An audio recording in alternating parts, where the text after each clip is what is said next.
আসসালামু আলাইকুম ওয়া রাহমাতুল্লাহি ওয়া বারাকাতুহু। বিরতির পর আবারও সবাইকে আমন্ত্রণ আজকের নতুন ঘন্টায়।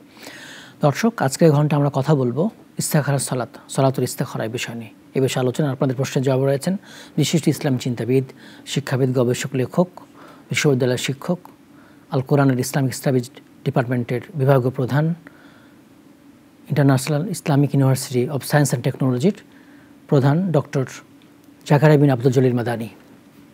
আসসালামু আলাইকুম ওয়া রাহমাতুল্লাহি ওয়া বারাকাতুহু। ওয়া আলাইকুম আসসালাম ওয়া রাহমাতুল্লাহি ওয়া বারাকাতুহু। কেমন আছেন সকলে? আলহামদুলিল্লাহ, আল্লাহ ভালো রাখছে। আল্লাহুম্মা লাকাল হামদ কামা ইয়ানবাগি লিজালালিক। আপনার ডিপার্টমেন্ট হচ্ছে আল কোরআন আর Islamic Studies. Al Quran and Islamic Studies. Varsity হচ্ছে International Islamic University of Science and Technology. জি, হাসান, অনেক ধন্যবাদ। দর্শক, আপনারা আজকের বিষয়ে প্রশ্ন করতে পারবেন অথবা ইসলাম অন্য কোনো বিষয়ে প্রশ্ন করতে পারবেন। অবশ্যই আমাদের দৈনন্দিন জীবন ইসলাম মানতে গিয়ে আমাদের যা জানা দরকার সেসব বিষয়ে প্রশ্ন করবেন। মুতারা, আমাদের কিছু প্রশ্ন ছিল, সেই প্রশ্নের জবাব দেবো আমরা ইনশাল্লাহ। একটা প্রশ্ন ছিল ওই যে ফরজ সালাতের পরে দোয়া করার ব্যাপারে, যদি সিঙ্গেল করে তাহলে তাসবিহগুলো বলার পরে করবে না সালাত শেষ করেই করবে? আলহামদুলিল্লাহ রাব্বিল আলামিন ওয়াস সালাতু ওয়াস সালামু আলা রাসূলিল আমিন, আম্মা বাদ। আল্লাহুম্মা আল্লিমনা বিমা ইয়ানফাউনা ওয়ানফা'না বিমা আল্লামতানা ইয়া রাব্বাল আলামিন, আমিন। আমরা হাদিসের যেটা পাই সেটা হলো যে রাসূলুল্লাহ সাল্লাল্লাহু আলাইহি ওয়াসাল্লাম সালাতের শেষ করার পরে কোন হাদিসে আস্তাগফিরুল্লাহ, কোন হাদিসে আল্লাহু আকবার। আব্দুল্লাহ ইবনে আব্বাস এমনটি বলতেছেন যে আমি আল্লাহু আকবার তাকবীর শুনতাম। তাকবীর শোনার মানে হলো সালাত শেষ। তো এর দ্বারা বোঝা যায় যে সালাতের পরে যে আযকারগুলো আছে, দোয়াগুলো আছে, এগুলো খুবই গুরুত্বপূর্ণ। এগুলো আগে শেষ করতে হবে, করার পরে তারপরে যদি সিঙ্গেল ভাবে কেউ দোয়া করে তাহলে করতে পারে। এবং এছাড়াও যদি আমরা দেখি যে এখানে যে দোয়াগুলো আছে এর অর্থগুলো যদি বিশ্লেষণ করি খুবই গুরুত্বপূর্ণ। নতুন দোয়ার প্রয়োজনই নেই, এর মধ্যে সব চলে আসবে, প্রয়োজনই নেই। তারপরেও যদি অতিরিক্ত থাকে, যেমন আয়াতুল কুরসি তার হেফাজতের জন্য, তারপরে ইস্তেগফার, ফালাক, নাস, এগুলো অনেক সবই আছে মাশাআল্লাহ। তো এরপরে এটা শেষ করা দরকার। এর পরবর্তীতে সে দোয়া সিঙ্গেল ভাবে করতে পারে, যার সময় আছে। তারপরে রব্বুল আলামিনের কাছে চাওয়ার সে তার আকাঙ্ক্ষা আছে, তাহলে সে চাইতে পারে ইনশাআল্লাহ। জি হাসান, তারপরে প্রশ্নে যাব। সেটা হচ্ছে উনি তাহাজ্জুদ পড়েন, এরপরে ওখানে বসে থাকেন, তারপর ফজর সালাত পড়েন, কোরআন তেলাওয়াত করেন, এরপরে বের হন, ঠিক আছে কিনা? জি মাশাআল্লাহ, এটা সুন্দর। এবং কিয়ামুল লাইল হয়ে যাচ্ছে, কোরআন তেলাওয়াত হয়ে যাচ্ছে, পরে ফজর সালাত আবার মুসাল্লায় বসে থাকাটাও খুবই গুরুত্বপূর্ণ একটা বিষয়। ইবাদতের মধ্যে কাউন্ট হবে, ইবাদতের মধ্যে কাউন্ট হবে। এবং আসলে আমরা যারা অভ্যাস নেই, এই রাতের ফজরের আজানের আগে কমপক্ষে 2 রাকাতও যদি আমরা পারি, আমাদের প্রত্যেকের অভ্যাস করা দরকার। এবং হাদিসে যেটা আসছে, ওই সময় আল্লাহ রাব্বুল আলামিন নিচের আকাশে নেমে আসেন। তারপরে তিনি বলেন, হালমিন সাইলিন ফাস্তাজিব আলাহ, কেউ কি আছে যে আমার কাছে চাইবে আর আমি তার চাওয়াটা পূর্ণ করে দেব, সারা দেব। কেউ কি আছে যে আমার কাছে ক্ষমা প্রার্থনা করবে আর আমি তাকে ক্ষমা করব। তাহলে আল্লাহু আকবার, আল্লাহ রাব্বুল আলামিন নিজে বান্দার কাছাকাছি হয়ে যাচ্ছেন। কি কারণে? বান্দা যেন চায় এবং তিনি দিতে রেডি। সুতরাং আমাদের যে ভাই প্রশ্ন করছেন, এটি নিঃসন্দেহে ভালো কাজ। সাথে সাথে আমাদের যাদের অভ্যাস নেই তাদের জন্য আমরা তৌফিক কামনা করি, আল্লাহ রাব্বুল আলামিন তাদেরকে তৌফিক দিন তাহাজ্জুদের অভ্যাসের উপরে। আবার আরেকটু সময় ব্যয় করে ইশরাক পড়ে নিতে পারেন, আর 20-25 মিনিট ব্যয় করে আরেকটা এটাও খুব গুরুত্বপূর্ণ পেয়ে যাবেন। যে এরপরে যদি ওখানে বসে থেকে যদি কিছুক্ষণ সময় পার করার পরে তারপরে সূর্যটা উঠে গেল, এরপর ওখান থেকে সালাতুল ইশরাক যেটা বা সালাতুল দুহা যে নামে আওয়াবিনও হাদিসে, যদিও এই 3টা সালাত একই চাস্তের নামাজ হিসেবে আমাদের এই এরিয়াতে পরিচিত, তো সেই সালাত যদি পড়ে নিই তাহলে তো অনেক সওয়াব হয়ে গেলাম। জি হ্যাঁ হাসান, পরের প্রশ্নে যাব আমরা। ওই যে সালাতের মধ্যে প্রত্যেকটা সূরা বা আয়াত মিলানোর সময় বিসমিল্লাহ বলা লাগবে কিনা সূরা ফাতিহার পরে? সূরা ফাতিহার পরে এরপরে যদি অন্য সূরা আয়াত পড়ে তাহলে বিসমিল্লাহ, শুরুতে বিসমিল্লাহ বলবে কিনা, এ ব্যাপারে আলেমদের মধ্যে দুই রকম মতই আছে। আচ্ছা। এবং সহজ করে যদি বলি, আপনি bოლতেও পারবেন, না বললেও চলবে, এটাই হলো। জি, বাধ্যবাধকতা নেই। এবং এই নিয়ে বড় কোনো মতভেদের করার সুযোগ নেই। কারণ কেউ কেউ বলছে বিসমিল্লাহটা নয়, আয়াতই নয়, এটা বরকাতান, বরকত স্বরূপ প্রত্যেক সূরার শুরুতে, প্রত্যেক আয়াতের শুরুতে, এরকম বলছেন। কেউ বলছেন যে না, প্রত্যেকটা সূরার শুরুতে এটা এরকম বহু কথায় আসছে। তো এরপরে এটা কেউ কেউ বলছেন না, শুধুমাত্র এটা সূরা ফাতিহার অংশ আর হলো সূরা নামলের অংশ। এরকম বিভিন্ন মতামত আছে। তার মানে যেখানে মতামত আছে বিভিন্ন রকম, তাহলে সেখানে আমাদের যে কোনো একটা মেনে নিয়ে আমল করার সুযোগ আছে ইনশাআল্লাহ, বিসমিল্লাহ। ঠিক আছে, ভয়ের কিছু নেই। জি, আসসালামু আলাইকুম। দর্শককে বলছেন, কোথায় বলছেন, প্রশ্ন করবেন।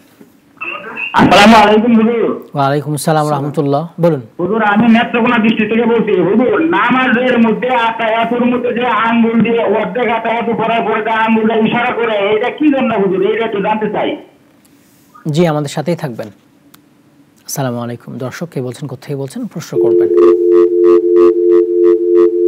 শুনতে পাচ্ছেন? প্রশ্ন করবেন। শুনতে পাচ্ছেন? শুনতে পাচ্ছেন? প্রশ্ন করবেন। বলুন বলুন, তাড়াতাড়ি বলুন। হ্যাঁ, আমার মানসিক সমস্যা আছে। আচ্ছা। তো আমার সালাতের ভিতরে আমার মাঝে মাঝে একটা সমস্যা হয়, কত রাকাত পড়লাম আসলে, যখন একা সালাত আদায় করি, 3 রাকাত পড়লাম না 4 রাকাত পড়লাম, এইটা একটা আমার একটা বড় সমস্যা। তো এক্ষেত্রে আসলে আমার কি করা উচিত, বা কি ভুল যদি মনে মনে হয় যে ভুল হলো না ঠিক হলো, তাহলে আমি কি করবো? জি, বুঝতে পেরেছি। আমাদের সাথে থাকবেন, ইনশাআল্লাহ পরামর্শ দিয়ে দিব। ওয়া আলাইকুম আসসালাম ওয়া রাহমাতুল্লাহ। শেখ, আমরা আরেকটা জিনিস বলবো, সেটা হচ্ছে জমি জামা, এটা পৃথিবীতে বাবা দিয়ে যাওয়া সন্তানদেরকে, এটা নাকি মৃত্যুর পরে বন্টিত? সাধারণত মৃত ব্যক্তির, একজন ব্যক্তি মারা গেলে যে কাজগুলো আছে তার মধ্যে প্রথমে হলো তার চোখটা বন্ধ করে দেওয়া মারা গেলেই, এবং তাকে যথাযথ ভালো করে শুয়ায়ে দেওয়া। এটা স্বাভাবিকভাবে, এটা যদিও ওইভাবে আসেনি, তারপরে হলো যেটা, সেটা হলো যে তাকে দ্রুত দাফন কাফনের ব্যবস্থা করা, কাফন দাফনের ব্যবস্থা করা। এরপরে তার যে সম্পদ সেটা যথাসম্ভব তাড়াতাড়ি ওয়ারিসদের মধ্যে সুষ্ঠুভাবে বন্টন করা। আমরা দুটো ক্ষেত্রেই আমরা ভুল দেখি, এবং এই সমাজে আমরা অনেকেই এর দ্বারা সমস্যায় জর্জরিত হয়ে যাই। একটা হলো যে মারা যাওয়ার আগেই বন্টন করে দেওয়া যাওয়ার পরে বাবা মা সন্তানের কোনো জায়গায় আর পায় না, জায়গা পায় না, এবং সম্মানের জায়গাটা হারিয়ে ফেলে। জি জি, বৃদ্ধাশ্রম। হ্যাঁ, এটা হয়। বৃদ্ধাশ্রমে পৌঁছে দেওয়ার মতো সন্তানদের মানসিকতা থাকে না। এতটা আমরা মানে আসলে আল্লাহর বিধানে আসলেই কল্যাণ রয়েছে, কল্যাণ। এজন্য আল্লাহ রাব্বুল আলামিন যে বিধানগুলো, আপনি আপনার সম্পদ ভোগ করে যাবেন, মৃত্যুর পরে তারা তার সম্পদ পেয়ে যাবে, ওয়ারিস পেয়ে যাবে। আবার আরেকটা বিষয় হলো এখানে যে দীর্ঘক্ষণ দেরি করা, মারা গেছে এরপরও এটাও ঠিক না। হ্যাঁ, 2 বছর 3 বছর বন্ধ করছে না ভাইরা। হ্যাঁ, যখন এটা বাস্তবে পরীক্ষিত অনেকেরই সমাজে, অনেকেরই ওই যে এটাকে ভক্ষণ করতেছে, তখন তার ভিতরে একটা নিশা, লোভ জাগে, চলে আসে। এরপরে সে সেটাকে কুক্ষিগত করার চেষ্টা করে, এবং এটা অহরহ। জি জি, এটা জুলম, এবং অবশ্যই। হ্যাঁ, এবং এটা কিন্তু আমরা নিজেরাই এটা সুযোগ দিয়ে দিলাম, মনে করি, বিশ্বাস করে দিয়ে দেই, কিন্তু বিশ্বাসের জায়গাতেই আসলে দেরি করাতে সে কিন্তু কুক্ষিগত করে ফেলে। জি শেখ, আমরা বুঝতে পেরেছি। এই দুইটা থেকে আমরা বেঁচে থাকবো ইনশাআল্লাহ। আসসালামু আলাইকুম। দর্শককে বলছেন, কোথায় বলছেন, প্রশ্ন করবেন। আসসালামু আলাইকুম ওয়া রাহমাতুল্লাহ। জি ভাই, বলুন। আমি এনামুল হাসান বলছিলাম থেকে। জি ভাই। আমার আমার পরিবারে অনেক ঋণ। আচ্ছা, আমাদের আউট কোনো সম্পদ বা জায়গা নাই যে আমরা ওই বিক্রি করে ঋণ পরিশোধ করবো। তো আমাদের একমাত্র মানে ওরকম কোনো উপায়ও নাই, যার কারণে আমরা সুদ জানার পরও ঋণ নিয়ে আর কি করিতে কিস্তি নিয়ে আর কি টাকা ঋণ পরিশোধ আর কি। তো এই ক্ষেত্রে মানে কি করতে পারি আমরা, আপনার কি উপায় করতে পারি? বুঝতে পেরেছি, আমাদের সাথেই থাকবেন। জি, বুঝতে পেরেছি, আমাদের সাথেই থাকবেন। আসসালামু আলাইকুম। দর্শক কে বলছেন, কোথায় বলছেন, প্রশ্ন করবেন। আমাদের দেখার নাম্বার আবার চেষ্টা করবেন। সলাতের মধ্যে তার সাথে আমরা আঙ্গুল নড়াই, এটা পদ্ধতিটা আর কেন আমরা নড়াই আঙ্গুলটা?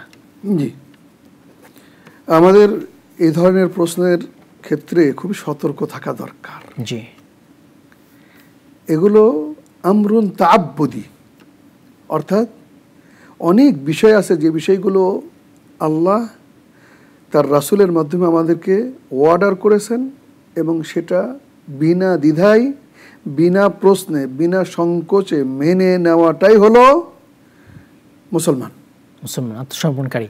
এবং ইসলাম এটা কেন হলো, এটা কেন হলো, শরীয়ত নিয়ে প্রশ্ন করা নিষেধ করেছে। এই ধরনের প্রশ্ন আমাদের করা উচিত নয়।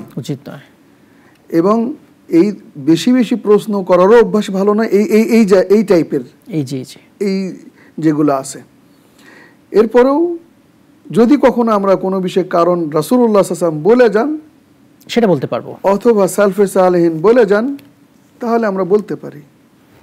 কিন্তু রাসূলুল্লাহ সাল্লাল্লাহু আলাইহি ওয়াসাল্লাম ছাড়া বাকি কেউ যদি হিকমত, কোনো কারণ, উদ্দেশ্য বর্ণনা করেন, সেটা আমরা নিশ্চিতভাবে বলতে পারি না। হতে পারে তার গবেষণা এটা। জি, তো তাশাহুদের ব্যাপারে হয়তো বা হতে পারে এরকম যে এই আঙ্গুল নড়ালে সামনে শয়তান, সে বন্দুকের মতো এটাকে ভয় পায়, এরকম কষ্ট পায়। হ্যাঁ, হাদিসে আসছে নড়ালে কষ্ট পায়। হ্যাঁ, তো এটা একটা হতে পারে, আল্লাহু আলাম।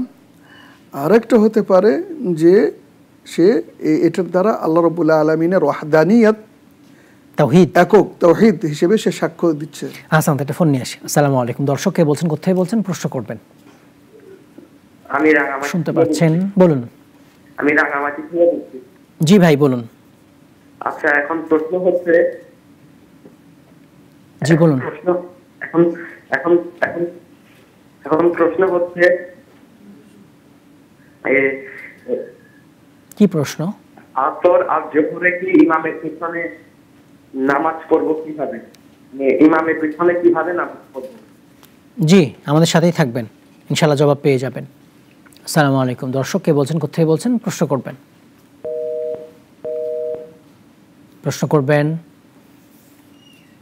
শুনতে পাচ্ছেন? জি, আসসালামু আলাইকুম হুজুর। ওয়া আলাইকুম আসসালাম ওয়া রাহমাতুল্লাহ, বলুন। মাসুম কুমিল্লা ধর্মপুর থেকে দুটি প্রশ্ন। জি ভাই, বলুন। প্রশ্নটি কোরআন থেকে, প্রথম প্রশ্নটি কোরআন থেকে সূরা তোহা আয়াত 130 অধ্যায় 20। সূরা তোহা আয়াত 130। জি বলুন। নামাজ পড়ো সূর্য ওঠার পূর্বে, সূর্য অস্ত যাওয়ার পূর্বে, রাতের কিছু অংশে দিবাভাগে। বুঝতে পেরেছেন হুজুর? জি জি। আর দ্বিতীয়, এখানে কি এই আয়াতটিতে 130 নম্বর আয়াতে কি 5 ওয়াক্ত নামাজের কথা বলা হয়েছে কিনা? জি। আর দ্বিতীয় প্রশ্নটি হলো যে হাদিস সংকলনের ইতিহাস, হাদিস কিভাবে সংকলন করা হয়, জাল এবং সহিহ হাদিস, এই সম্পর্কে বলবেন। আসসালামু আলাইকুম। আসসালামু আলাইকুম। অনেক লম্বা প্রশ্ন। আসসালামু আলাইকুম। দর্শক কে বলছেন, কোথায় বলছেন, প্রশ্ন করবেন। আমি দিনাজপুর থেকে বলছি। জি বলুন। আমার প্রশ্ন হচ্ছে যে আমার শাশুড়ি বয়স্ক মানুষ, শুক্রবারে মারা গেছে। আচ্ছা, ইন্না লিল্লাহ। কিন্তু ওনার মৃত্যুর পরে ওনাকে তার ধোয়ানোর পরে তাকে উঁচু স্থানে রাখা হয়েছিল এবং তাকে কোনো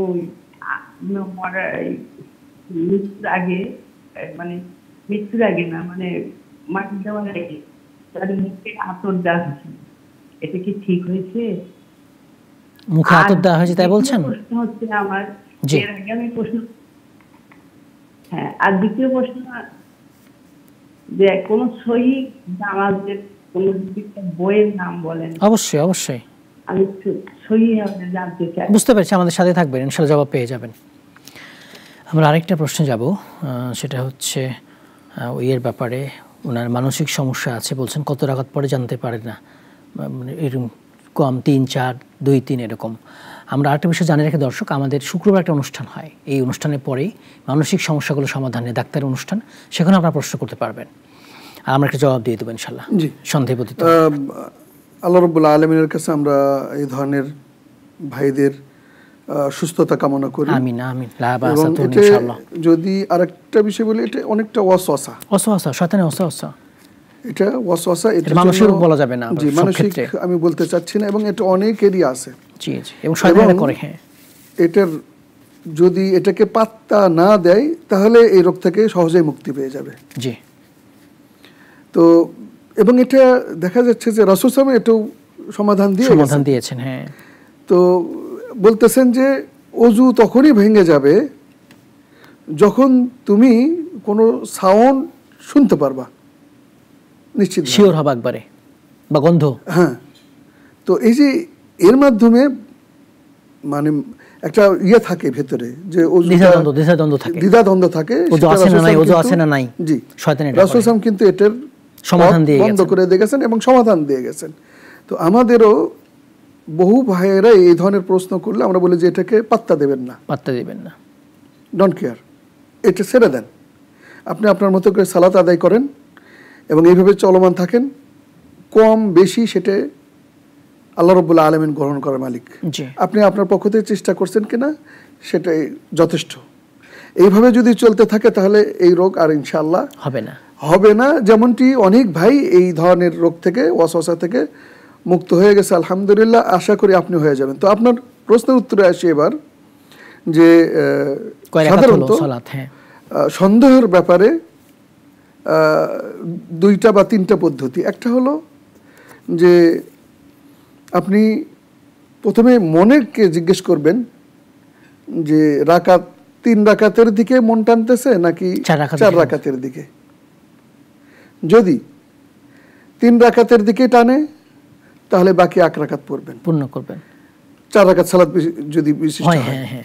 আর যদি আপনার মনে হয় যে মনটা 4 রাকাতের দিকেই যাচ্ছে তাহলে আর কিছু করার দরকার নেই, নামাজ বা সালাত পূর্ণ করবেন। এটা একটা বিষয় থাকলো। আর আরেকটা এখানে সেটা হলো যে স্থির হচ্ছে না, 2 দিকের একদিকেও স্থির হচ্ছে না, তখন কি করবেন? তখন আপনি কমটাকে ধরে নেবেন, কমটা ধরে নে। কিন্তু আপনার মন স্থির হলো 4-এর দিকে, তারপরে আপনি বলবেন যে 1 রাকাত সালাত বেশি পড়ি, সমস্যা কি? যদি কমতি থেকে যায়, না, খবরদার, এটা করা যাবে না। আপনার মন যখন বেশিরভাগ যাচ্ছে যে 4 রাকাত হয়ে গেছে, তখন আপনি 4 রাকাতই ধরে নেবেন। আর যদি স্পষ্ট না হয় যে 4 রাকাত না 3 রাকাত, তখন আপনি কমটা ধরে নেবেন। এটাই হলো এই রোগের সমাধান। শাইখ, আমাদের আরেকটা প্রশ্ন ছিল, ওনার লোন বেশি বলছে এখন, এই জন্য উনি ওই সুদে কিস্তি নিয়ে আসেন, কিস্তির সাথে জড়িত, নিরুপায় মানুষ। এখন এটা ঠিক আছে কিনা, সুদ থেকে কিভাবে বাঁচবে? জি, আসলে খুবই দুঃখের বিষয়, এবং এই ব্যাপারে সতর্ক আল্লাহ রাব্বুল আলামিন এত কঠিন শব্দ ব্যবহার করছেন যে আল্লাহ এবং আল্লাহ রাসূলের সাথে যুদ্ধ করার সামিল। এমন মানে এটার ভয়াবহতা এমন ভাবে উপস্থাপন করা হয়েছে যে আর সাথে নোংরা আর কোনো কাজ হতে পারে না। আমরা এবং এই ভয়াবহতা আমাদের সমাজে আমরা ছোট বড় অধিকাংশ জানি। এরপরেও এটার মধ্যে রাসূলুল্লাহ সাল্লাল্লাহু আলাইহি ওয়াসাল্লাম যেমনটি বলে গেছেন যে শেষ জামানে এমন হবে যে সুদ থেকে বাঁচতে চাইলেও ওই ধুলোকণা, যেরকম ধুলোকণা থেকে বাঁচতে চাইলেও কেউ তার ধুলোকণা থেকে বাঁচাটা কঠিন হয়ে যায়, উড়ে যায়, কোনো একটা কিছু লেগে যায় একটু হলেও। সুদের অবস্থাও আমাদের এরকম হবে। তো আমরা বাস্তবে দেখতে পাচ্ছি, বাস্তবে আমরা এটা দেখতে পাচ্ছি যে কোনোভাবে আমরা অ্যাভয়েড করতে চেষ্টা করলেও হচ্ছে না। তো এরপরও এই ক্ষেত্রে আমাদের যারা এই অ্যাক্সিডেন্ট মানুষ আছে, এনাদের অভ্যাস, আমার আশা করি এই ভাই এই বোন এরকম নন, তারা উচ্চবিলাসী চিন্তাভাবনা, কি হবে না হবে এটা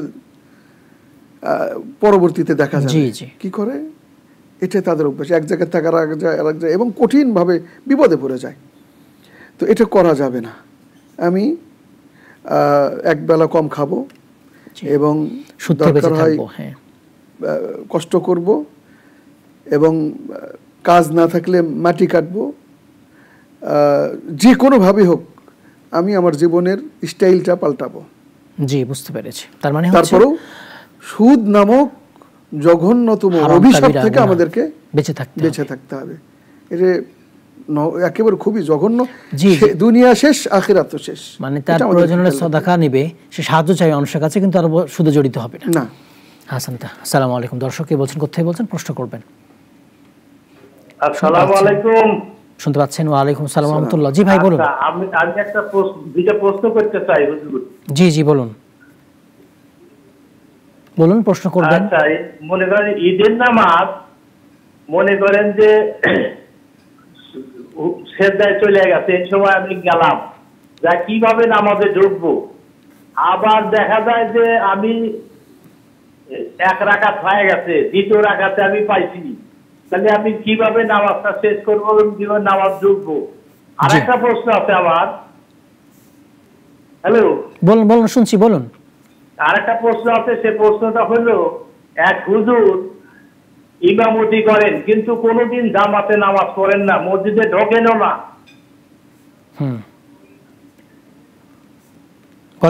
আমরা নামাজ পড়তে পারবো না কি কোনো সমস্যা আছে নাকি? জি, আমাদের সাথেই থাকবেন, ইনশাআল্লাহ জবাব পেয়ে যাবেন। আসসালামু আলাইকুম। দর্শক কে বলছেন, কোথায় বলছেন, প্রশ্ন করবেন। শুনতে পাচ্ছেন? প্রশ্ন করবেন। জি বলুন। আমি বগুড়া থেকে বলছি। জি, প্রশ্ন করবেন। আমার প্রশ্ন হচ্ছে, আমাদের দুটাই বাথরুম পশ্চিম দিকে করছে আর কি। আচ্ছা। ডাইনিং বা ড্রয়িং রুমে পশ্চিম পাশে দিচ্ছে, রুমে কোনো অ্যাটাচ বাথরুম নাই। জি। আমি কি ওই ডাইনিং রুমে নামাজ পড়তে পারবো? বুঝতে পেরেছি, আমাদের সাথেই থাকবেন। জি বলুন। আমরা যে ফরজ গোসলটা করি, ওই কাপড়ে কি ওযু করা যাবে না? এটা একটু। জি, আমাদের সাথেই থাকবেন। জি, আমাদের সাথে থাকবেন, ইনশাআল্লাহ জবাব পেয়ে যাবেন। আসসালামু আলাইকুম। দর্শক কে বলছেন, কোথায় বলছেন, প্রশ্ন করবেন। জি, শুনতে পাচ্ছেন? প্রশ্ন করবেন। শুনতে পাচ্ছেন? প্রশ্ন করবেন। শুনতে পাচ্ছেন? আমরা জবাবে যাব ইনশাআল্লাহ। সে কারণটার প্রশ্ন ছিল, জোহর আসরের সালাত আমরা কিভাবে আদায় করব? জোহর এবং আসরের সালাত, জোহর আসরের সালাত কিভাবে আদায় করব? যদি আলাদা আলাদা বলি আমরা। জি, জোহর আসর আমরা যেভাবে আদায় করি সেইভাবে, নাকি অন্য কোনো প্রশ্ন ওনার? না, এটাই আপনি বলে দেন কিভাবে আদায় করবে। জোহরের আমরা যেটা রাসূলুল্লাহ সাল্লাল্লাহু আলাইহি ওয়াসাল্লাম আমাদেরকে যেভাবে শিক্ষা দিয়েছেন, এবং রাসূলুল্লাহ সাল্লামকে জিবরিল আমিন যেভাবে শিক্ষা দিয়েছেন, যেটা হাদিসে আসছে স্পষ্ট, সেটা হলো যে একামত দিতে হবে, দেওয়ার পরে তারপরে প্রথমে সানা, এরপরে সূরাতুল ফাতিহা, এরপরে অন্য আরেকটা সূরা, এইভাবে দ্বিতীয় রাকাতে সানা সারা, সূরা ফাতিহা এবং অন্য আরেকটা সূরা, এরপরে তাশাহুদ, এরপরে বাকি যে দুই রাকাত, সেই দুই রাকাতে শুধুমাত্র সূরা ফাতিহা, এরপরে রুকু সিজদা করার পরে তাশাহুদ, এরপরে দরুদ ইব্রাহিম, এরপরে দোয়া মাসুরা, এরপরে চার যে জঘন্যতম যে ইয়েগুলো আছে, ভয়াবহ যে পাপগুলো আছে, এবং সেগুলো থেকে মুক্তি চাওয়া, এরপর সালাম ফিরানো। জোহর আসর এইভাবে। জি জি। আর ইমামের সাথে পড়লে সূরা ফাতিহা পড়বেন কিনা, এটা হলো বিষয়, যে ইমামের সাথে যদি পড়েন, জি, ইমামের সাথে যদি পড়েন এই একইভাবেই পড়বেন, সেম।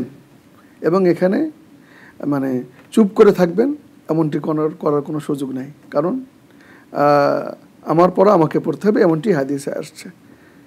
জি, আসান্তে পরের প্রশ্নে আমরা যাব। সেটা হচ্ছে ওই যে উনি সূরা তোহার 120 বা 30 নম্বর আয়াতে কথা বলছেন, এখানে 5 ওয়াক্ত সালাতের কথা একসাথে আসছে কোরআন মাজিদে এক আয়াতের মধ্যে? তরাফাইল লাইল না, উনি বোধহয় প্রশ্ন এরকমভাবে করছিলেন যে এভাবে কি পুরো কোরআনে 5 ওয়াক্ত সালাতের কথা আসছে কি না।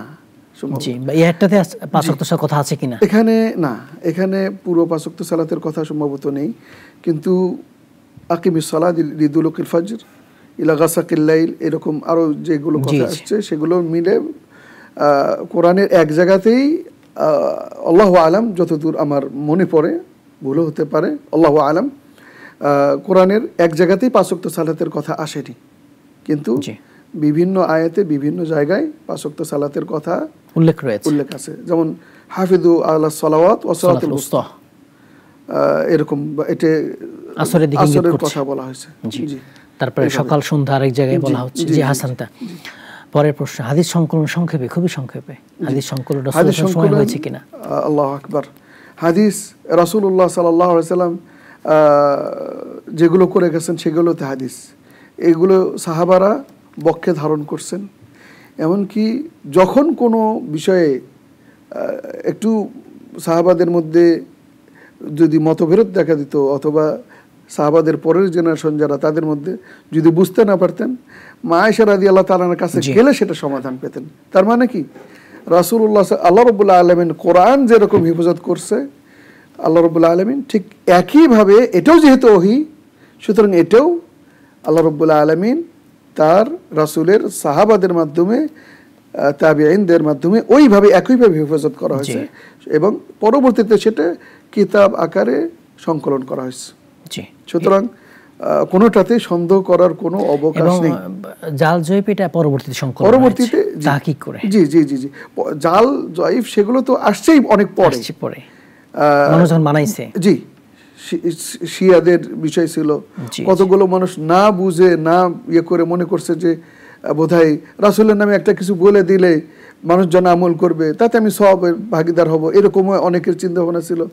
আবার অনেকে ভুল করে ভুল বিশ্লেষণ করছে, বা ভুলে যে অর্ধেক বর্ণনা করছেন অথবা ভুল বর্ণনা দিয়েছেন ইত্যাদি। যখন দেখা গেল, তার পরবর্তীতে এসে কোনটা সঠিক, কোনটা অশুদ্ধ, কোনটা ভুল, কোনটা দুর্বল, এই বিষয়গুলো প্রয়োজন হলো, সেটা প্রায় 300 হিজরিরও প্রায় কাছাকাছি সময়ের দিকে আসে। এগুলো দেখা দেওয়ার পরে, সমস্যাটা শুরু হওয়ার পরে এটাকে সমাধান করা হলো। জি, এর আগে এমনি হাদিস সংকলন করা হচ্ছে। আচ্ছা, কোনো মহিলা মারা গেলে ওই দাফন আগে কি তার মুখে আতর এগুলো দেওয়া যাবে? মুখে আতর বা সুগন্ধি দেওয়া যাবে? দিতে বাধা নেই, কারণ হয়তোবা দীর্ঘক্ষণ থাকলে গন্ধ টন্ধ বের হতে পারে, কোনো সমস্যা হতে পারে, সেই ক্ষেত্রে কোনো সমস্যা। সুগন্ধি আতর দিতে পারবে। কাফুর দেওয়ার কথা বা কর্পূর দেওয়ার কথা, এটা সুগন্ধি ব্যবহার, হ্যাঁ, এটা তো সুগন্ধি, সেই হিসেবে আতর দেওয়া যেতে পারে। সহিহ সালাত শিক্ষার বই বাংলা ভাষায়, নামাজ শিক্ষার বই সহিহ, জি, অনেক সহিহ সালাতের বইগুলো আছে। তার মধ্যে আমাদের শেখ নাসিরউদ্দিন আলবানী, বইটা বাংলা হয়ে গেছে, রাহিমাহুল্লাহর বই সবচেয়ে সুন্দর বই।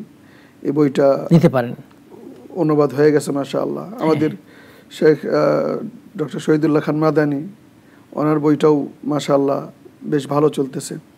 একইভাবে ডক্টর আসাদুল্লাহ গালিব সালাতুর রাসূল সাল্লাল্লাহু আলাইহি ওয়াসাল্লাম, এনার বইটাও আছে, খুব প্রসিদ্ধ এবং প্রসিদ্ধ বই। এরকম আরো অনেক বাহিরে মাশাআল্লাহ এই ব্যাপারে সুন্দর সুন্দর বই। আব্দুল হামিদ ফাজিদ মাদানী একটা বই আছে, ফাজিদ মাশাআল্লাহ, সালাতুল মুবাশির, খুব সুন্দর। হাসান, আমরা একটা ফোন নেব। আসসালামু আলাইকুম। দর্শক কে বলছেন, কোথায় বলছেন, প্রশ্ন করবেন? জি, প্রশ্ন করবেন। আসসালামু আলাইকুম। ওয়া আলাইকুম সালাম রাহমাতুল্লাহ। হচ্ছে যে হুজুর, আমার যে প্রশ্ন ছিল যে মনে করেন আমি ফজরের সালাতটা দেরি করে উঠে ফেলছি, সেই সময় হচ্ছে যে সেটা কি আমি কাজা হিসাবে পড়বো না সরাসরি নিয়ত করে পড়বো? জি, আমাদের সাথেই থাকবেন, ইনশাআল্লাহ জবাব পেয়ে যাবেন। আসসালামু আলাইকুম। দর্শক কে বলছেন, কোথায় বলছেন, প্রশ্ন করবেন? জি, প্রশ্ন করবেন। আসসালামু আলাইকুম। ওয়া আলাইকুম আসসালাম রাহমাতুল্লাহ। জি, শায়েখের কাছে আমার জি প্রশ্নটা হচ্ছে, জাহান্নামে তো মানুষ যাবে, এখন আজ থেকে 500 বছর আগে যারা জাহান্নামে মানে মারা গেছে, খুব পাপী লোক, তারা তো জাহান্নামে যাবে। এখন কিয়ামতে ধরেন, মানে আমার প্রশ্নটা এরকম, কিয়ামতে আগে ধরেন 100 বছর আগে কেউ মারা গেল, সেও অনেক পাপী, সেও জাহান্নামে যাবে। এখন তাদের শাস্তি আমরা বিভিন্ন হাদিসে পড়ছি যে তারা শাস্তি পেতেই থাকবে, একবারে কিয়ামত পর্যন্ত কবর শাস্তি পেতেই থাকবে। এখন যে আগে জন্মগ্রহণ করছে লক্ষ লক্ষ কোটি কোটি বছর আগে, সে কোটি কোটি বছর ধরে কবরের শাস্তি পাবে। আবার যে 100 বছর আগে মারা গেছে, আপনার প্রশ্ন বুঝতে পেরেছি, আমাদের সাথে থাকবেন ইনশাআল্লাহ। বুঝতে পেরেছি, আমাদের সাথে থাকবেন। আসসালামু আলাইকুম। দর্শক কে বলছেন, কোথায় বলছেন, প্রশ্ন করবেন? শুনতে পাচ্ছেন, প্রশ্ন করবেন। হ্যালো, জি বলুন। আমার প্রশ্ন হচ্ছে, আমার ভাই বউ আছে, আমার সাথে সবসময় সম্পর্ক নষ্ট করে, আবার মিথ্যা কথা বলার জন্য মনে করলেন আমার মানসিক একটা টর্চার হয়। জি, এটা 15 বছর থেকে এই জিনিসটা চলছে। তো আমি তাদের সাথে যদি সম্পর্ক নষ্ট করি, এটাতে কি আমি গুনাহগার হব? জি জি, আমাদের সাথেই থাকবেন। কি আমার বেহেশত থেকে আল্লাহ কি আমাকে বঞ্চিত করবেন? বুঝতে পেরেছি, আমাদের সাথে থাকবেন, ইনশাআল্লাহ জবাব পেয়ে যাবেন। আসসালামু আলাইকুম। দর্শক কে বলছেন, কোথায় বলছেন, প্রশ্ন করবেন। শুনতে পাচ্ছেন, প্রশ্ন করবেন। শুনতে পাচ্ছেন? আমার প্রশ্নটা হলো, জি জি ওই আমি জমি এক জায়গায় কিনছি, আবার 2 বিঘে দিচ্ছি, বুঝছেন? তে আমি আমার চামক জিজ্ঞাসা করছি, আমার মেয়ে জিজ্ঞাসা করছি, আমার আম্মাকে জিজ্ঞাসা করছি, এবং আমার ছেলেকেও জিজ্ঞাসা করছি, যারা আমার ভাগি। হ্যাঁ, এতে কি আমি দিয়াতে কি কোনো গুনাহ হবে নাকি আমার? কোথায় দেওয়া জমি, কোথায় দেয়া? আমার দিদিকে আমি দিছি, দিদিকে আমি জমি দিছি 5 কাঠা। বুঝতে পেরেছি, আমাদের সাথে থাকবেন। বুঝতে পেরেছি, এবার বুঝতে পেরেছি। জি বুঝতে পেরেছি। জি, আমাদের সাথেই থাকবেন। আচ্ছা, আমাদের পরের প্রশ্নে যাব আমরা। সাহস সিজদা কেন করা হয় সালাতের মধ্যে? সাহস সিজদা আসাহু মানে ভুলের, জি ভুলের জন্য যে সিজদা, ভুলে যাওয়ার কারণে যে সিজদা, সেটাকে সাহস সিজদা বলে। জি, এবং এটা হলো ওয়াজিব ছুটে গেলে। জি, আমরা সালাতের রোকন আছে, প্রথমে শর্ত আছে সালাতের, যেমন মুসলিম হওয়া, জি জি, পবিত্র হওয়া, সময় হওয়া, কিবলামুখী হওয়া, এগুলো হলো শর্ত। আবার রুকুন আছে, রুকু করা, সিজদা করা, সূরাতুল ফাতিহা করা, কিয়াম দাঁড়িয়ে থাকা, ধীরে স্থিরভাবে সালাত পড়া, জি সমর্থ থাকলে দাঁড়িয়ে থাকা। তো এগুলো হলো তাশাহুদ, প্রথম তাশাহুদ, এগুলো হলো রুকুন। এগুলো যদি কোনোটা ছুটে যায়, তাহলে ওটা যে রাকাতে ছুটে গেছে সেই রাকাতটা সম্পন্ন করতে হবে, জি, না হলে সালাত কবুল হবে না, অসম্পূর্ণ থেকে যাবে। ওয়াজিব যে বিষয়গুলো আছে, সেই বিষয়গুলোর কোনোটা যদি ছুটে যায়, তাহলে সেই ক্ষেত্রে অতিরিক্ত হিসেবে এটার ভুলটা সংশোধনের জন্য এই ভুলের সিজদা, জি, সুজুদুস সাহওয়ি বা সিজদাতুস সাহওয়ি, এই কথা বলা আছে। সুতরাং এটা আপনি ভুল করলে, সালাতে কম বা বেশি করলে কোনো কিছু, সেই ক্ষেত্রে আপনি এই ভুলের সিজদা ওয়াজিবের ক্ষেত্রে বা ফরজ ওয়াজিব বৃদ্ধির ক্ষেত্রে আপনি করতে পারবেন।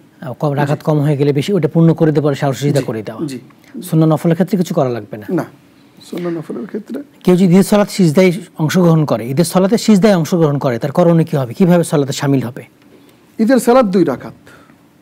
জি, প্রথমে আমরা যদি আমাদের হানাফি ভাই যারা আছেন, আমাদের দেশীয় রীতিতে সেটা হলো 3 তাকবীর করে, 3 তাকবীর 6 তাকবীর।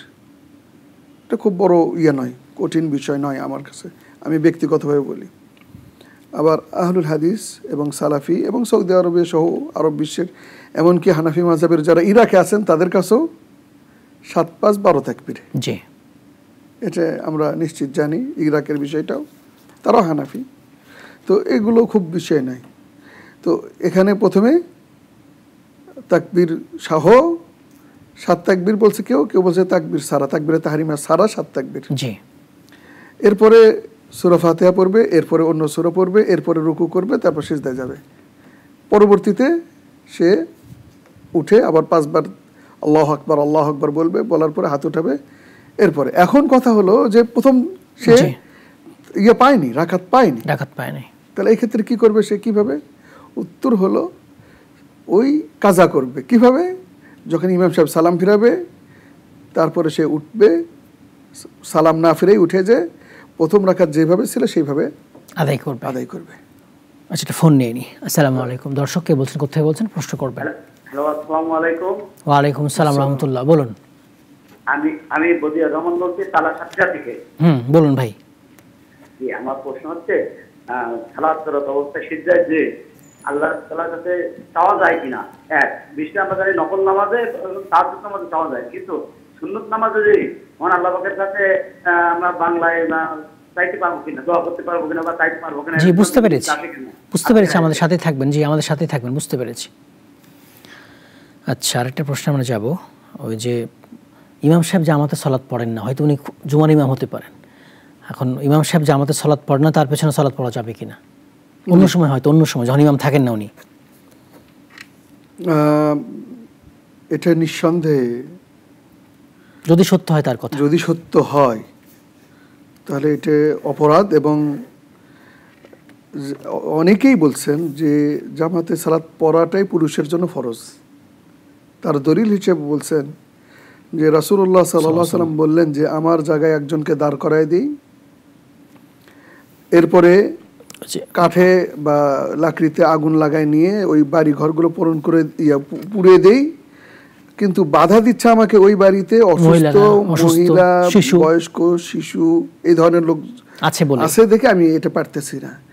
তারা কিন্তু সালাত আদায় করে না এমনটি নয়, জামাতে আসে না, শুধুমাত্র মসজিদে আসে না পুরুষেরা। হ্যাঁ, এজন্য আমরা বিশেষ করে সৌদি আরবে আমরা দেখি যে যদি কেউ 7টার সময় সকালে ফজরের সালাতটা যদি আদায় করতে চায়, তাহলে সে মসজিদে যায় সালাত আদায় করে।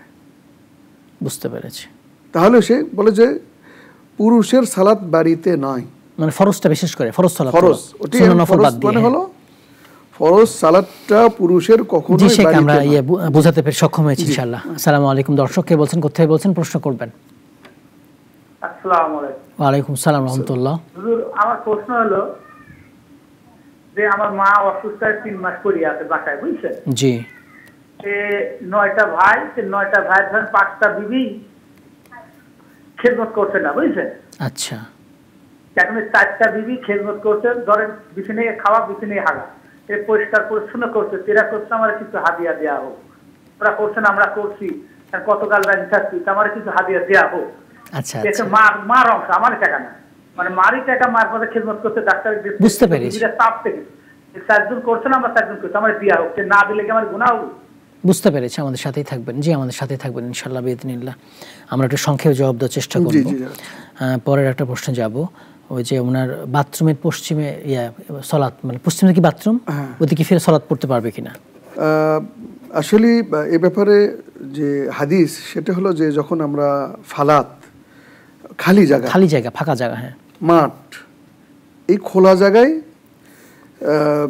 শাররিকুহা গাররিবুহা যে হাদিস আসছে যে সেটাকে তোমরা সামনে পিছনে করে পায়খানা প্রস্রাব করা, যেটা পূর্ব পশ্চিম করে, মানে মদিনা থেকে তো হলো দক্ষিণ দিকে, হ্যাঁ, কাবা বাইতুল্লাহ, মক্কা। এই জন্য রাসূল সাল্লাল্লাহু আলাইহি ওয়াসাল্লাম বলেন যে পূর্ব বা পশ্চিম দিকে হয়ে বসো, দক্ষিণ দিকে হয়ে বসো না। তো এটা কখন? এটা যখন খোলা ফিল্ডে কেউ কাজে হাজাত করবে বা বাথরুম সারবে। জি।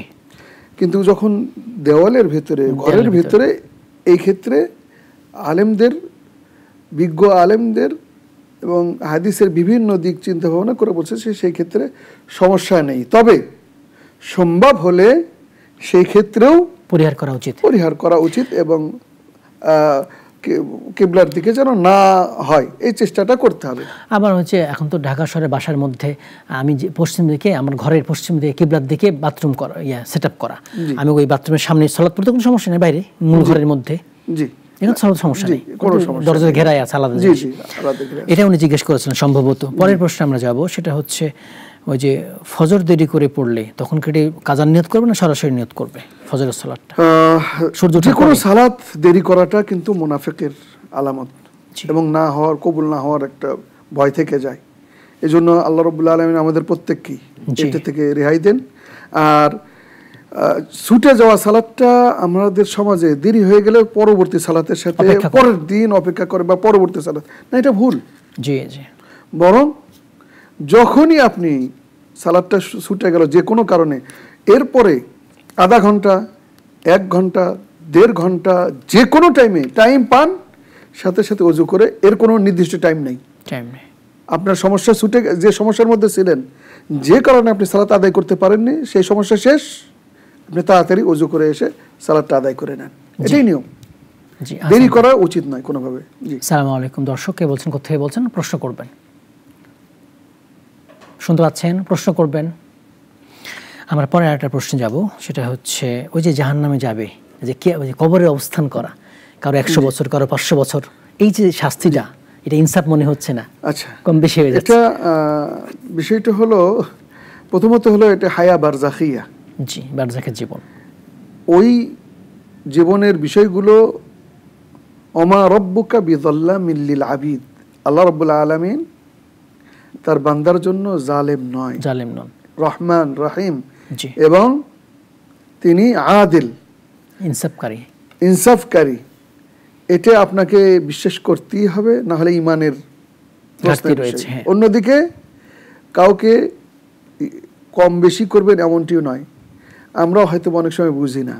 তবে এই যুগে এসে কিছুটা বোঝার আমি দিয়েই, মাইক্রো ওভেন যারা ব্যবহার করে, কোনোটা 5 মিনিটে আর কোনোটা 2 মিনিটে পাওয়ার বাড়াই দিলে গরম হয়ে যায়। হ্যাঁ, এটা যদি আপনি বুঝি, তাহলে ওই শাস্তির বিষয়গুলো নিশ্চয় বোঝা সম্ভব, খুব সহজেই অনুমান। বা আরো যদি বাড়িতে করার জন্য, তাড়াতাড়ি রান্না বান্না করার জন্য কি করি, লাকড়ির আগুনটা বাড়াই দিই। তো এটা ওয়ালিল্লাহিল মাসালুল আলা, এটা ওইভাবে নয়, আমরা উদাহরণ দিলাম যে এটা ধারণা রাখতে হবে যে আল্লাহ রাব্বুল আলামিন কারো উপরে জুলুম করবেন না। আর ওই জগৎটাকে নিয়ে আমাদের এই জগতের বোঝার কোনো সুযোগ নেই, আসছে এবং হবে। জি হাসান, আমরা পরের প্রশ্নে যাব।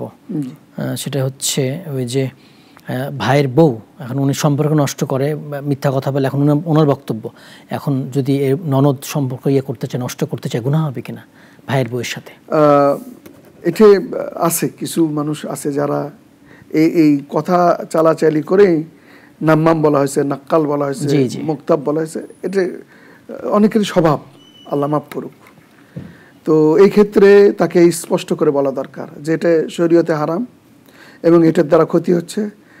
আপনি বারবার সাবধান করার পরে, সতর্ক করার পরে যদি না হয়, তাকে বলবেন যে আমি কিন্তু তোমার সাথে পুরোপুরি সম্পর্কই নষ্ট করে দেব।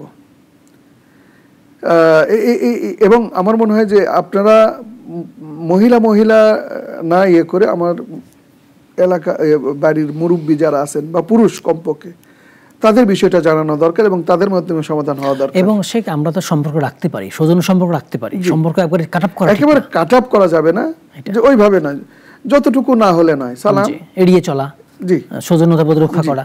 জি, আমরা পরের প্রশ্ন যাব ইনশাআল্লাহ। পরের প্রশ্নটা হচ্ছে ওই যে বউকে জমি দিয়েছে 5 কাঠা মতো, এখন তার ছেলে মেয়েকে জিজ্ঞেস করেছে, বা যারা ওয়ারিস যারা হবে তাদের জিজ্ঞেস করেছে এটা ঠিক আছে কিনা, সে দায়ী থাকবে কিনা? জি, এটা যাদেরকে প্রশ্ন করছে তারাও সম্ভবত বলতে চাচ্ছিলেন, তারাও বলছিলেন সমস্যা নেই, যে তারা রাখে নাই।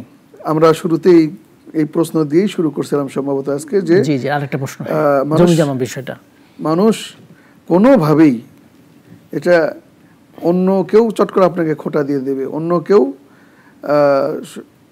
সমস্যা হয়ে যাবে, অথবা তিনি আগেই মারা গেলেন, হ্যাঁ, তখন তো এই বিষয়গুলো আল্লাহ রাব্বুল আলামিন এবং তার রাসূলের মাধ্যমে যেইভাবে আপনি চিন্তা করেন, কিভাবে আল্লাহ রাব্বুল আলামিন কে কতটুকু পাবে, এটা কি আল্লাহ রাব্বুল আলামিন এমনি তার কোরআনে এত কঠিনভাবে স্পষ্টভাবে উপস্থাপন করছেন, এমনি নয়, কারণ বিষয়টা খুবই গুরুত্বপূর্ণ। জি, এবং সেটা কেন আসবে জীবিত অবস্থায় খালি সম্পদ জমি দেওয়া? জি, এটা মৃত্যুর পরে সে এমনি পাবে, স্ত্রী এমনি ওয়ারিস হবে মৃত্যুর পরে। আবার এমনও তো হয়, ওই জমি জমা লিখে নিয়ে চলে গেছে, স্বামী ছেড়ে চলে গেছে, সেখানে আমরা ফোন নিয়ে আসি। আসসালামু আলাইকুম, দর্শক কে বলছেন, কোথা থেকে বলছেন, প্রশ্ন করবেন, শুনতে পাচ্ছেন, প্রশ্ন করবেন। আসসালামু আলাইকুম। ওয়া আলাইকুম আসসালাম ওয়া রাহমাতুল্লাহ, বলুন। জি জি, আমার 4.5 বছর বয়স আছে, আমি কোরআন মাজিদ তেলাওয়াত দিয়ে বাসায় কাজকর্ম করি, এটা কি আমার ঠিক আছে কিনা? মেয়েটা হয়তো ছেড়ে দিতে দেখে বেড়ায়, আর আমার সালাত অনেক দেরি হয়, আমি চেষ্টা করি তাড়াতাড়ি করার, কিন্তু হয় না। 2 মিনিট সালাত 45 মিনিট লাগে, আর দুবার সালাত করতে আধা ঘন্টা 45 মিনিট লাগে, এই ক্ষেত্রে আমার করণীয় কি? জি, আমাদের সাথেই থাকবেন। আসসালামু আলাইকুম, দর্শককে বলছেন, কোথায় বলছেন, প্রশ্ন করবেন। জি, আসসালামু আলাইকুম। ওয়া আলাইকুম আসসালাম ওয়া রাহমাতুল্লাহ, বলুন। আমি হুজুরকে একটা প্রশ্ন করতে চাইতেছি, এইটুকু জি, যে ঈদে মিলাদুন নবী উপলক্ষে আমরা যে অনুষ্ঠানটা করি রাসূল সাল্লাল্লাহু আলাইহি ওয়াসাল্লামের আগমন উপলক্ষে, জি, এইটা দেখে অনেকেই অনেক ধরনের মতপার্থক্য সৃষ্টি করে, এটার কারণটা কি? আমাদের সাথেই থাকবেন, ইনশাআল্লাহ জবাব পেয়ে যাবেন। এই প্রশ্নটা অনেকবার দিয়েছি, প্রশ্নের জবাব। সে আমার পরের প্রশ্নে যাবো, ওই যে সিজদায় দোয়া করা, মাতৃভাষায় দোয়া করা, এটা যাবে কিনা? জি, এক্ষেত্রে কেউ কেউ বলছেন যে ফরজ সালাতে যেভাবে আসছে ওইভাবেই, অন্য কিছু করা উচিত নয়, আর নফল সালাতে যাবে। আবার কেউ কেউ বলছে যে না, ফরজ সালাতেও যাবে, তাকিদ করা হয়নি, যেহেতু নির্দিষ্ট করা হয়নি। আকরাবু মা ইয়াকুনুল আবদু ওয়া হুয়া সাজিদ ফাকসিরুদ দুআ, বান্দা তার রবের সবচেয়ে নিকটবর্তী কখন হয়, সে যখন নিজেকে একেবারে মাটির সাথে তার কপালটাকে মিশিয়ে দেয়, সিজদায় চলে যায়, তাহলে সেখানে দোয়া বেশি করে করো। তাহলে এখানে রাসূল সাল্লাল্লাহু আলাইহি ওয়াসাল্লাম নফল বা ফরজের কথা বলেননি, সুতরাং যে কোনো টাইমে আম সব সময় চলবে, এ কথা অনেকে বলছেন। আবার কেউ কেউ বলছেন যে না, ফরজ সালাতটা ওইভাবেই হবে, কিন্তু নফলের ক্ষেত্রে আপনি আপনার সুবহানাল্লাহ তিনবার পড়ার পরে আপনি আপনার নিজের ভাষায় যা দোয়া করতে পারেন। হাসান, সুন্দর হয়েছে, ইনশাআল্লাহ জবাব পেয়ে গেছি আমরা। পরের প্রশ্নে যাব। ওই যে 9 জন সন্তান, 4 ভাইয়ের বউ শাশুড়িকে দেখে, বাকিগুলো দেখে না, তো এই 4 ভাইয়ের বউয়ের হাদিয়া দেওয়া, তাদের কিছু দেওয়ার ব্যাপার, প্রথমত তারা সওয়াব তো পাবেনই, সওয়াব তো পাবেন এক। দ্বিতীয় বিষয় হলো, আমরা কিন্তু যেমনটি করব আমরা তেমনটি আমাদের পরবর্তী আমার ছেলের বউ থেকে সেই রকমই পাবো। এই জন্য সতর্ক হই, সাবধান হই, যে যতটুকু যে যেমন করবে সে সেই রকম ফল পাবে। আমাদেরকেও আজকে যারা ছেলের ওয়াইফ, তারা কিন্তু একসময় শাশুড়ি হবেন, এবং ঠিক এই অবস্থাতেই হয়ে যেতে পারে। তো তখন কিন্তু আপনি যদি আপনার শাশুড়ির খেদমত না করেন, আপনি খেদমত পাবেন না, যদি এটা ফরজ নয়। জি, কিন্তু এটা ছেলের দায়িত্ব। জি, এটা ছেলের দায়িত্ব, কিন্তু আমাদের উচিত আখিরাতের বা দুনিয়াতেও যেন বিদায়টা আমার কঠিন পরিস্থিতিতে আমার সঙ্গে থাকে, আর তাদেরকে দেওয়া যায়। এই অবস্থাতে কিছু অতিরিক্ত দেওয়া যেতে পারে। জি, অতিরিক্ত কিছু দেওয়া যেতে পারে। হাসান, ওনার ছোট বাচ্চা আছে, সালাত পড়তে দেরি হয়, এই সময় কোরআন মাজিদ তেলাওয়াত ছেড়ে রাখেন, ঠিক আছে কিনা? ছোট বাচ্চাকে কোরআন শোনানোর জন্য কোরআন চালু করে রাখেন, ওদিকে উনি সালাতও পড়েন, হয়তো এরকম হতে পারে, সময় লাগে সালাত পড়তে। জি, যদি এরকমই হয় তাহলে উনি যেখানে সালাত পড়বে সেখানে যেন কোরআনের শব্দটা না যায়, ব্যাঘাত ঘটবে, তার ব্যাঘাত ঘটবে। আর দ্বিতীয় যে বিষয় উনি বলতেছিলেন যে সালাতটা দেরি হয়, দেখেন সালাত দেরি হওয়াটা এবং তাড়াতাড়ি হওয়াটা দুটোই দোষের, খুব বেশি দেরি হওয়া, খুব খেয়াল রাখবেন কথাটা। তাড়াতাড়ি হওয়াটাও যেমন তাড়াহুড়ো করে সালাতুল মুসির যে ইয়েতে আসছে, জি জি, এই যে ফাসাল্লি ফাইন্না কালাম তুসাল্লি, তুমি ফিরে যাও, আবার তোমার সালাত হয়। জি জি, বুঝতে পেরেছি। একইভাবে আবার কোনো ব্যক্তি যদি দীর্ঘক্ষণ ধরে সালাত আদায় করে, তার মানে তার সালাতেও কিন্তু দুই ক্ষেত্রেই মনোনিবেশ, যেটা খুশু খুদু, জি জি, তাহদিরুল কলব, অন্তরকে করে মনে প্রাণটাকে স্বচ্ছ রেখে, উপস্থিত রেখে সালাত আদায় করার ক্ষেত্রে উভয় ক্ষেত্রে ঘাটতি আছে। উভয় ক্ষেত্রেই যিনি দেরি করে পড়তেছেন, 45 মিনিট লাগতেছে, 50 মিনিট লাগতেছে, সে যে একেবারে খুব সাথে সালাত আদায় করতেছে তাও কিন্তু নয়, এখানেও তার কমতি আছে। এই জন্য আমরা যথাসম্ভব চেষ্টা করব পরিস্থিতি বুঝে। বাচ্চা কান্নাকাটি করতেছে, সংসারে আরো অনেক কাজ আছে, তাহলে সেই ক্ষেত্রে যদি আমি এরকম করি তাহলে অনেক সমস্যা হবে। আবার যদি রাতের বেলায় এশার সালাত যদি কেউ পড়েন, একেবারে সবাই ঘুমিয়ে গেলে তারপরে ওই সময় দীর্ঘ করেন, কোনো সমস্যা। নফল সালাত কিয়ামুল লাইল দীর্ঘ করলেন, এগুলোতে দীর্ঘ করেন। হাসান, খুবই সংক্ষেপে আমরা জবাব দেব কয়েকটা বাক্যের মধ্যে। যে মিলাদুন নবী রাসূলের জন্মদিন পালন করা এবং ঈদ বলা, খুবই সংক্ষেপে। এই ব্যাপারে আসলে মতভেদ থাকাটাই প্রমাণ করে যে বিষয়টা গুরুত্বপূর্ণ নয়। জি, আর এই কারণেই রাসূলের পক্ষ থেকে কোনো প্রমাণ নেই এবং সাহাবাদের পক্ষ থেকে প্রমাণ নেই। আশ্চর্যের বিষয় হলো, বলা হচ্ছে যে কোনো দলিল ছাড়াই ঈদে মিলাদুন্নবী পালন করতে হবে, এটা সম্পূর্ণ কোরআন হাদিস বিরোধী। কুল হাতু বুরহানাকুম ইন কুনতুম সাদিকিন, আল্লাহ রাব্বুল আলামিন বলতেছে যদি সত্যবাদী হও দলিল দাও। সেক্ষেত্রে আমরা এটা বলেই দিই যে জন্মদিন পালন নাই, নবীরও নাই, কারণ ইসলামের কারণে ঈদ বলার তো প্রশ্নই আসে না, ঈদ বলার তো কোনো প্রশ্ন আসে না। হাসান, অনেক ধন্যবাদ, জাযাকুমুল্লাহ খাইর আমাদের সময় দেওয়ার জন্য। জাযাকুমুল্লাহ খাইর, বারাকাল্লাহু ফিকুম। আমিন। দর্শক, আজকের ঘন্টা আমরা কথা বলছিলাম সালাতুল ইস্তেখারা নিয়ে। ইস্তেখারা সালাতে মুহতারাম শুরু করতে পারেন না আপনাদের প্রশ্নের কারণে, ইনশাআল্লাহ অন্যদিন আমরা চেষ্টা করব। একটু বলে রাখি, সলাতুল ইস্তেখার সলাত এটা সুন্নাহ পদ্ধতি, রাসূলুল্লাহ সাল্লাল্লাহু আলাইহি ওয়াসাল্লাম শিক্ষা দিয়েছেন কোরআন শিক্ষাদার মতো করে। এটা কি বৈধ কাজে সিদ্ধান্ত গ্রহণের ক্ষেত্রে আল্লাহ তাআলার কাছে কল্যাণ চাওয়া, দিক নির্দেশনা চাওয়া, এটা হচ্ছে সলাতুল ইস্তেখার। এটা সলাত 2 রাকাত সলাতের মাধ্যমে করা হয়, দোয়ার মাধ্যমে করা হয়। কোনটা করব না এটা দিক নির্দেশনা চাওয়া আল্লাহ তাআলার কাছে। সলাতের মধ্যে দোয়া করতে পারেন, পরে করতে পারেন। আল্লাহ তাআলা আমাদের সলাতুল ইস্তেখার আদায় করার তৌফিক দান করুন। আমিন। আসসালামু আলাইকুম ওয়া রাহমাতুল্লাহি ওয়া বারাকাতুহু।